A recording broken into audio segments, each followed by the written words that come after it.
안녕하세요.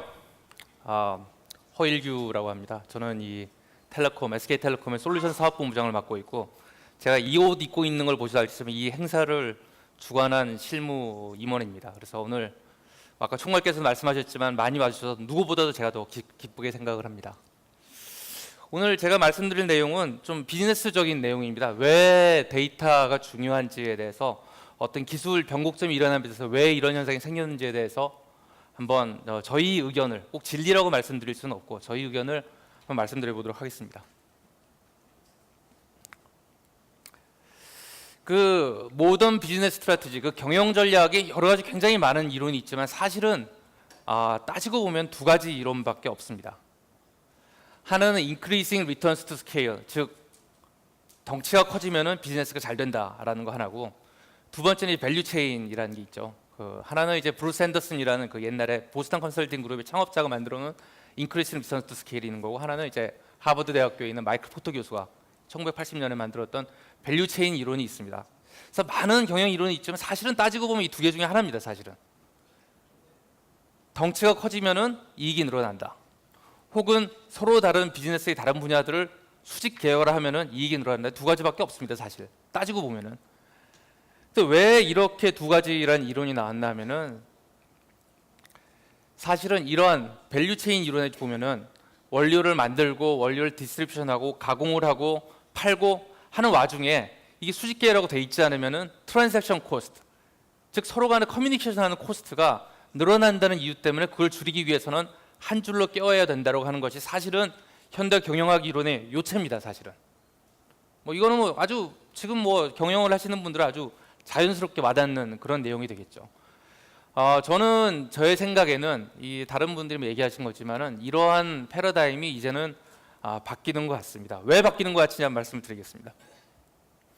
첫 번째는 이 트랜잭션 코스트, 아까 말씀드린 서로 다른 밸류 체인 간에서 서로 커뮤니케이션 하는 코스트가 무지막지하게 줄어들었습니다. 사실은 데이터 스토리지 코스트, CPU 코스트, 인터넷 코스트, 커뮤니케이션 코스트, 인터넷, 이런 것들이 사실 여기 보시면 스케일이 1, 10, 100, 1000이니까 이게 지난 10년 동안에 늘어난 CPU 스피드, 하드디스크 스피드, 여러 가지 속도를 얘기해 주는데, 이 각각 밸류 체인을 연결하는 커뮤니케이션을 하게 만들어주는 커뮤니케이션 코스트가 어마어마하게 줄어들었습니다. 사실은 이것도 당연히 상식적으로 이해를 하시죠. 그럼 과연 아까 얘기 드렸던 그러한 경영 전략의 어떤 두 가지 크다라는 얘기하고 이런 커뮤니케이션 코스트가 줄어들었다는 것, 두 가지가 어떻게 연관이 있는지에서 말씀을 드리겠습니다. 자, 왼쪽에 있는 그림은 옛날 기존에 있는 거죠. 수직 계열화를 해야 된다.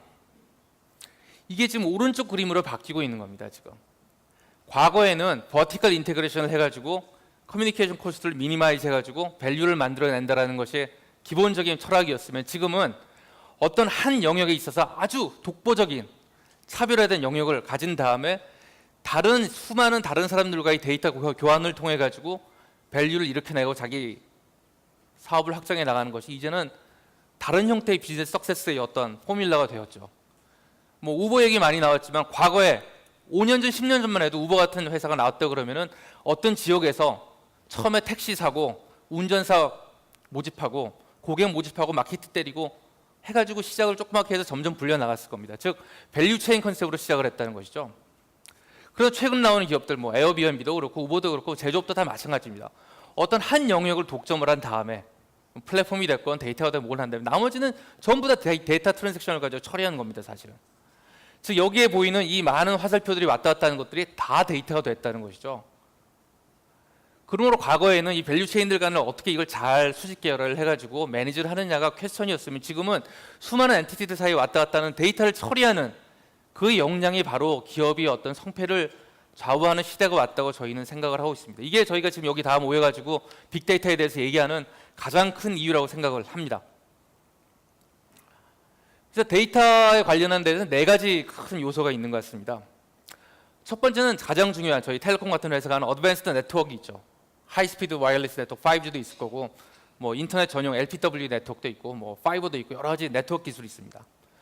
두 번째는 데이터 오퍼레이션 부분이 있을 것 같습니다. 하둡, 조금 전에 최 원장께서 말씀하신 하둡도 있을 거고, 올 플래시 스토리지 같은 기술도 나오고 있고, 클라우드 컴퓨팅 이런 기술들이 많이 나오고 있습니다. 세 번째는 이 아티피셜 인텔리전스, 즉 머신 러닝, 내추럴 랭귀지 프로세싱, 이미지 레코그니션, 여러 가지 이러한 지능에 관련된 이 기술들이 있을 것이고, 마지막으로는 things가 있습니다. 스마트 팩토리, 스마트 홈 많이 들리는 거죠. connected cars. 이 네 가지가 바로 이 데이터 세계를 연결하는 비즈니스를 바라보는 이 네 가지 요소라고 생각이 되고요. 이 어드밴스드 네트워크로부터 빅데이터가 애그리게이션 되고요. 데이터 오퍼레이션으로. 데이터 오퍼레이션으로부터 프로세스된 빅데이터가 아티피셜 인텔리전스로 피딩이 됩니다. 아티피셜 인텔리전스 피딩 데이터는 어떻게 쓰이느냐? 디시전 메이킹하는 데 쓰여가지고 things가 이전에 비해서 훨씬 더 좋은 효율로 하지 못했던 일을 하는 효율, 그런 세상을 만들어내는 이러한 사이클이 어떻게 보면은 저희가 바라보고 있는 빅데이터 세상인 것 같습니다. 물론 things로부터는 로 데이터가 네트워크를 통해 가지고 전달이 되게 되겠죠. 이게 되고 이 중간에 있는 것이 사실은 우리가 얘기하고 있는 이 플랫폼 컴퍼니가 되겠죠, 사실은. 그래서 최근에 많은 저희 같은 대기업들 포함해서 모든 기업들이 소망은 이러한 프로세스를 컨트롤하는 플랫폼 위치에 가 있는 것이 사실은 모든 기업들이 가고 싶어하는 그러한 지향점이 될 것 같습니다. 이거를 이제 다 합쳐서 IoT라고 부르기도 합니다. 이런 것들을. 그래서 IoT가 너무나 넓은 세상이기 때문에 저희는 이 IoT에 대해서 세그멘테이션을 새로 했습니다. 이게 뭐 맞는 세그멘테이션이나 틀린 세그멘테이션을 논하는 것은 아닌 것 같고, 저희가 보고 있는 이 IoT 세상에 보는 뷰를 한 말씀 드리겠습니다. 첫 번째 디멘전은 number of devices, 즉 연결되어 있는 디바이스 숫자가 많으냐 적으냐 부분이 일단은 첫 번째 보여주는 이 카테고리, 이걸 세그멘테이션 하는 하나의 인자가 되는 것이고, 두 번째는 트랜잭션, 즉 커넥션이 일어날 때마다 왔다 갔다 하는 데이터의 양이 얼마나 많으냐 부분을 가지고 얘기할 수 있을 것 같습니다. 자, 한번 왔다 갔다 할 때 데이터가 기가바이트 단위로 왔다 갔다 하고 테라바이트 단위로 왔다 갔다 하고 숫자가 굉장히 많은 부분은 저희가 익숙한 부분이죠. 이게 우리가 보통 얘기하는 이제 스마트폰이라고 연결되는 부분이 이 위에 있는 스마트 디바이스 에어리어입니다. 디바이스도 굉장히 많고 데이터도 상당히 많이 왔다 갔다 합니다. 여기는 이미 저희가 잘 알고 있는 영역이고 사실 신사업이라고 부를 수도 없는, 이제는 올드 산업이 되어 있는 그런 분야가 될 것 같고요. 왼쪽 위에 있는 부분들이 저희가 이제 머치 데이터 에어리어라고 부르는데 숫자는 좀 적습니다. things의 숫자는 뭐 적다고 해도 저희가 뭐 몇백 개, 몇천 개를 얘기하는 거 아니고 몇백만 개 수준입니다. 사실. 그렇지만 이쪽에 있는 것처럼 몇 억 개 단위는 아니라는 말씀을 드리는 것이고, 숫자는 적지만 한번 왔다 갔다 하는 데이터량이 굉장히 많습니다. 인더스트리얼 IoT, 뭐 셀프 드라이빙 카, 뭐 MRI 기계, 뭐 이런 것들이 다 그런 것들이죠. 그 오른쪽 밑에 있는 분야들이 이제 many things 에어리어입니다. 즉 숫자는 굉장히 많은데 데이터 한번 왔다 갔다 하는 데이터 개수, 데이터의 양, 즉 바이트 수는 그렇게 크지 않은 그런 형태를 가지는 것이고, 이제 왼쪽 밑에 있는 부분들이 주로 이제 어플라이언스 에어리어라고 부르는 뭐 에어컨이라든지 뭐 냉장고라든지 뭐 가습기라든지 이런 곳에 이제 센서를 달아가지고 여러 가지 컨트롤하는, 개수는 사실 핸드폰 이런 것보다 좀 적고 데이터가 왔다 갔다 하는 것도 어떻게 보면은 이 위에 있는 에어리어보다는 상당히 좀 적은 그런 형태입니다. 여기서 그런 빅데이터 기술이 어떤 역할을 하느냐, 두 가지 영역입니다. 첫 번째, 여기 영역은 한 번 들어오는 데이터량이 엄청나게 많습니다. 예를 들어서 지금 현재 디지털 오일필드라는 것이 많이 얘기가 되고 있는데요. 석유를 채굴하는 데 있어가지고 하루에 석유 시추공에서 지질파를 때려가지고 돌아오는 데이터를 검색을 하면은 그게 약 20페타바이트라고 합니다. 20페타바이트. 드디어 페타바이트라는 단위가 실생활에서 나오기 시작을 했습니다. 뭐 전 세계 석유 시추공이 많긴 하지만 뭐 몇백 개에서 몇천 개 사이겠죠, 사실은. 그렇지만 하나에서 나오는 데이터 양은 페타 단위를 이제 넘어가게 됩니다. MRI 기 여러분들이 귀에 가시는 그 병원에 가시면 보이는 것들도 제너럴 일렉트릭 MRI 머신 같은 경우에는 하루에 나오는 데이터들이 한 200기가바이트가 넘습니다, 사실은. 그걸 다 분석을 다 하고 있고요. 그래서 이쪽은 굉장히 많은 양의 데이터를 한꺼번에 분석하는 것이 중요한 것이고, 오른쪽 밑에 있는 분야들은 데이터의 바이트 수는 적습니다. 하지만 그 데이터 하나하나가 전부 다 다른 형태를 가지고 있다는 거죠. 어떤 건 온도 데이터, 어떤 건 텍스트 데이터, 어떤 거는 전기 신호 데이터, 굉장히 여러 가지 형태의 다른 데이터를 갖고 있기 때문에 오른쪽 밑에 것은 서로 다른 형태의 데이터를 어떻게 뭉쳐가지고 분석하느냐 분야들이 훨씬 더 중요한 그런 두 가지 영역으로 지금 기술은 발전을 하고 있다고 보입니다. 자, IoT 밸류에 대해서 말씀드리겠습니다. 이게 뭐 잘 아시는 온도계인데요. 온도계가 서머스테이지라고 부르죠. 이 온도의 조종계. 구글 네스트가 나왔던 그런 건데 이걸 가지고 밸류를 가지고 한번 말씀드리겠습니다. 첫 번째는 그냥 things입니다. things. 뭐 이게 온도계, 온도 조절계의 기능은 그냥 온도 조절하는 거죠. 거기서 끝난 겁니다. 이게 첫 번째는. 두 번째로는 되게 네트워크 연결이 되면은 이게 efficiency by adding connectivity, 즉 커넥티비티가 단순히 add된 형태가 됩니다. 이 경우에는 컨슈머, 즉 쓰는 사람들의 밸류는 집 바깥에서 온도를 조정할 수 있다. 그겁니다. 이제 컨트롤이 가능하다. 이 두 번째 밸류가 되는 거죠. 그럼 이 두 번째만 가지고 우리가 그럼 사업을 할 수 있느냐? 사실은 이걸 가지고 더 많은 몇십만 원의 돈을 더 지불할 수 있는 소비자는 없습니다. 물론 이 기능이 있으면은 없는 기능이 있는 제품보다는 사기는 하겠지만 그 기능 자체에다가 돈을 지불하지는 않는다는 것이죠. 이게 조금 더 발전을 하면은 플랫폼 혹은 인테그레이트 데이터 형태가 됩니다. 즉 예를 들어서 이거를 조정하는 유저의 어떤 사용자의 이 컨트롤하는 패턴을 인식을 해가지고 아주 최적의 루틴을 만들어서 자동으로 조정을 해준다. 그럼 이제 이거는 단순히 커넥티비티만 제공한 거에서 조금 더 벗어났죠. 이제는 밸류가 좀 생겼습니다. 이제 사실은 마지막 단계로 이제 매시업 데이터가 되면은 다른 데이터와 이제 합쳐지게 됩니다. 그렇게 되면은 이게 바깥에 있는 날씨 데이터하고도 합쳐지고 공기청정기 데이터로도 합쳐지고 뭐 스마트 그리드하고도 합쳐지고 해서 예를 들면은 어떤 영역 지역에 있어서의 전기 사용량을 최적화하는 데이터의 기본으로 쓰인다는 식으로 발전을 할 수가 있습니다. 즉 1, 2, 3, 4단계로 봤을 때 이 데이터의 밸류는 1, 10, 100, 1000배의 단계로 익스포넨셜하게 증가를 하게 됩니다. 그 그림이 바로 이건데요. 약간 수학적으로 말씀드리면은 하나하나 띄어놨을 때의 데이터 밸류, 그리고 비슷한 데이터들을 뭉쳐가지고 분석했을 때의 데이터 밸류, 그리고 서로 다른 데이터들을 뭉쳐가지고 했을 때 매시드 했을 때 데이터 밸류는 아까 말씀드렸듯이 인디비주얼, 인테그레이티드 매시드로 봤을 때는 기하급수적으로 증가하게 된 것이 저희 믿음이고 여기에 미래가 있다고 지금 생각을 하고 있습니다. 실례를 몇 개 말씀드리겠습니다. AMI라고 부르죠. 저희가 보고 있는 전력량 혹은 가스 같은 것을 원격으로 검침하게 해주는 겁니다.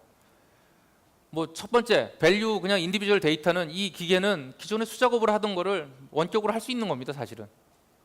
그래서 여기서의 베네핏은 사람이 가서 체크하던 거를 기계가 한다. 그러면 노동력이 들지 않는다. 인건비가 절감된다. 거기서 끝입니다. 사실은. 이것만 가지고 그럼 우리가 AMI 사업을 잘할 수 있느냐? 그렇지 않다고 보는 거고요. 밸류에서 인테그레이트 데이터 된다 그러면 이걸 가지고 이 지역에 있는 전체 지역의 전기 사용량을 모니터링할 수가 있고 공급을 할 수 있고 리세팅을 할 수가 있습니다. 그럼 이 경우에는 각 가구별로 남는 전기를 모아가지고 재판매를 할 수 있게 되죠. 그러면은 왼쪽에 있는 보도보다는 데이터의 밸류는 이제 훨씬 더 높아졌습니다. 마지막으로 매시드업이 된다 그러면은 이것을 클라이메이트 데이터나 트래픽 데이터나 유동인구 데이터하고 교차 분석을 한다 그러면은 전기 수요 예측 정확도를 예측을 할 수가 있고요. 또 각 사용처별 전력 소비 패턴을 세분화해가지고 맞춤 요금제를 개발할 수 있는, 아까 말씀드렸듯이 왼쪽에 제일 왼쪽에 밸류가 1이라고 그러면은 중간에 있는 것은 10, 오른쪽은 100입니다. 사실은 이런 식으로 밸류가 발전을 하게 되고, 또 다른 예를 말씀드리겠습니다. 이 굉장히 이건 실제 예입니다. 이게 네덜란드에 있는 저희가 잘 아는 업체에서 실제로 한 예인데 도어 모션 디텍터입니다. 이거는 문이 열리면은 1이고 문이 닫히면 0입니다. 아주 싸구려 7,000원짜리 7불짜리 센서를 단 건데 이게 뭐 그대로만 보면은 이제 문이 열리고 닫힌 걸 봐가지고 이쪽에 원래 했던 거는 문이 열리면은 사람이 가서 문 닫아가지고 난방 에너지 좀 아끼고요. 다음에 화장실 문에 이렇게 달아가지고 문이 몇 번 열렸다 해가지고 100번 열렸고 닫았다 했으면 가서 이제 휴지도 좀 갈고 뭐 이런 종류로 쓰였습니다. 이제 처음에는. 그리고 뭐 당연히 사람이 올 시간이 아닌데 사람이 오면 알람도 했겠죠. 어떻게 보면 뭐 이런 정도로 쓰였던 게 이제 기본적인 목적이었는데 이거를 건물 전체에다가 달아보니까 인테그레이트 되니까 이 건물 전체 공간에 대한 이 문이 열리고 닫힘을 감지해가지고 플랫폼이 데이터를 저장을 해가지고 이 각 영역별로 건물 어디에 사람들이 많이 왔다 갔다 하느냐를 다 예측을 하게 되는 그런 형태를 발전하게 됩니다. 이게 인접 빌딩으로 늘어나게 되면은 지역 단위의 방범 시스템 구축에 중요한 인풋으로 활용이 될 수도 있고요. 유동 인구 대비해서 얼마나 많은 사람들이 이 물건을 구매했느냐를 가지고 마케팅 활동 최적화도 가능한 이런 식으로 쓰이게 됩니다. 제조 현장에서 한번 세미컨덕터 반도체 레벨 얘기 한번 드려보겠습니다. 첫 번째는 밸류에서 인디비주얼 데이터, 즉 각 생산 이퀴먼트 상태를 모니터링하는 것이 가장 기본적인 밸류입니다. 이 기계가 잘 굴러가고 있느냐, 오작동이 발생하고 있느냐, 오작동이 되면은 빨리 대응을 해야 된다. 이게 아주 기본적인 데이터 처리의 첫 번째 단계라고 보이는 거고요. 이게 조금 더 늘어나가지고 다른 이퀴먼트가 다 뭉쳐지게 된다 그러면은 전체를 뭉쳐가지고 보게 된다 그러면 이상 현상을 발생할 때 어디에서 문제가 생겨가지고 이런 품질의 문제가 생겼냐를 루트 코즈 디텍션이 가능하게 됩니다. 즉 왼쪽에 단순 모니터링에 비교하면 훨씬 더 많이 발전을 하게 되는 거죠. 3단계 들어와서 이게 침 레벨의 테스트 데이터나 수요 예측 데이터냐 수율 불량 발생 같은 다른 데이터하고 합쳐지게 되면은 물론 데이터의 형태는 왼쪽 데이터하고 오른쪽의 데이터 형태는 다릅니다. 합쳐지게 된다 그러면은 각 침 레벨에서 발생한 수율 저하 요인하고 이퀴먼트 데이터하고 상관관계 분석도 가능해지고 다음에 여러 가지 이 공장을 수율을 올린 데 있어서 램프업 타임까지도 단축할 수 있는 그런 길까지 사실은 열릴 수 있다고 저희는 생각하고 있습니다. 물론 현재 아직 3단계까지 가 있는 이런 회사나 신뢰들이 거의 많지는 않습니다만 곧 이런 세상이 올 것이라고 지금 생각을 하고 있습니다. 이거를 가능하게 해주는 테크놀로지 드라이버는 저 아까 조금 전에 최 원장님 말씀하셨듯이 아티피셜 인텔리전스 기술, 어드밴스 네트워크 기술, 데이터 오퍼레이션 기술들이 있는데 이런 스킵을 하겠습니다. 자, 그럼 왜 이 텔레콤이 이러한 사업들을 하게 됐느냐에 대해서 한번 말씀드려야 되는데 이게 저희 데이터는 아니고 그 Manufacturing Engineers Association이라는 좀 세계적인 기구에서 설문조사를 한 결과입니다. 요새 뭐 스마트 매니팩처링, 인더스트리 4.0 이런 얘기들이 많이 나오는데 가장 스마트 매니팩처링을 하는데 가장 중요한 기술이 무엇인가에 대해서 설문조사를 한 내용입니다.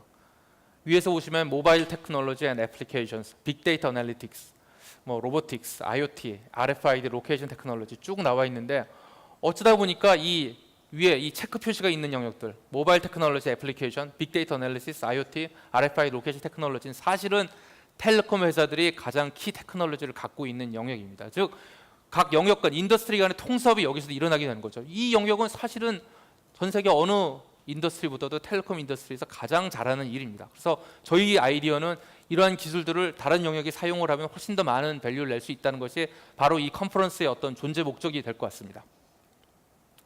뭐 이거 저희 회사 간단한 소개인데 별 얘기는 없고요. 저희가 저희 SK텔레콤에 대해서 가장 자부스럽게 생각하는 것은 마켓시어 1등도 아니고 2,800만 가입자도 아니고 뭐 다른 게 아닙니다. 저희 가장 자랑스러운 점은 이러한 새로운 테크놀로지에 대해서 사실은 누구보다도 더 빨리 자체적으로 개발을 하고 R&D 활동을 하고 투자를 해왔다는 데 대해서 사실 굉장한 자부심을 가지고 있습니다. 저희가 5G라든지 LTE라든지 뭐 HS, UPA라든지 여러 가지 통신 기술, DMB라든지에 대해서 전 세계적으로 가장 먼저 적용을 했고 그거에 대해서 핵심 테크놀로지를 가지고 여러 가지 특허라든지 이런 활동들을 하고 있는데 이런 활동들이 사실은 일반적인 테크 기업 즉 뭐 예를 들면 실리콘밸리 있는 기업들에게 별로 이상한 일이 아니지만 사실은 텔레콤 오퍼레이터들 중에서 이렇게 많은 R&D를 하고 첨단 기술을 개발하는 업체들은 사실은 거의 없습니다. 그래서 거기에 대해서 저희는 굉장한 자부심을 가지고 있고 그런 곳에 나온 결과물들이 지금 여러분들이 보고 계신 이러한 솔루션들이라고 생각을 하고 있습니다.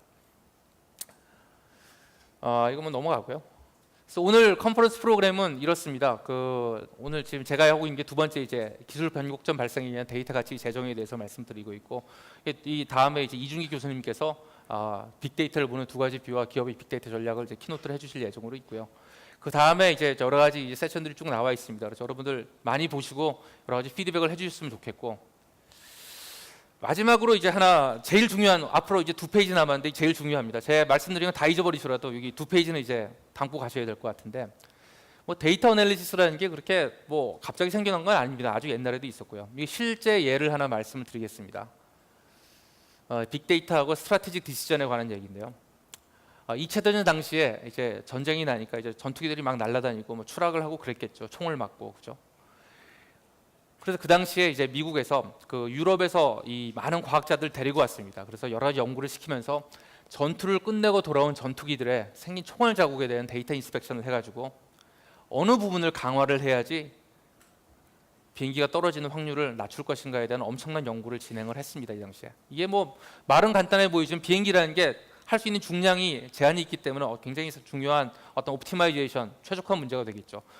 바를 수 있는 장갑은 예를 들면 50kg이라고 그러면 50kg의 철갑을 어디에다가 덧대야지만은 이 비행기가 떨어지는 확률을 최소화하느냐 이런 문제입니다. 그래서 이 당시에는 뭐 이렇게 기계가 없기 때문에 사람들이 이렇게 다 셌습니다. 이렇게 비행기가 돌아오면은 딱 세가지고 자 30cm 바이 30cm에 몇 개의 총알 구멍이 있는지를 통계적으로 발생하기 위해서 사람들이 다 셌던 겁니다. 약 2,500대의 비행기에 대해서 이걸 했다 그래요. 그러니까 이 당시에도 이미 빅데이터 애널리시스가 있었던 거죠, 사실은. 굉장히 중요한 문제에 대해서.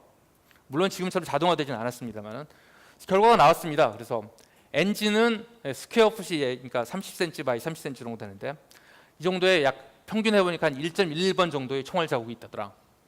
뭐 연료 탱크는 1.73, 뭐 연료 시스템이 1.55, 나머지 분야는 1.8, 뭐 날개는 얼마 이런 데이터들이 쭉 나왔습니다. 데이터 나왔다는 거죠. 즉 데이터 수집, 컬렉션, 처리까지는 이제 끝났습니다. 여기서.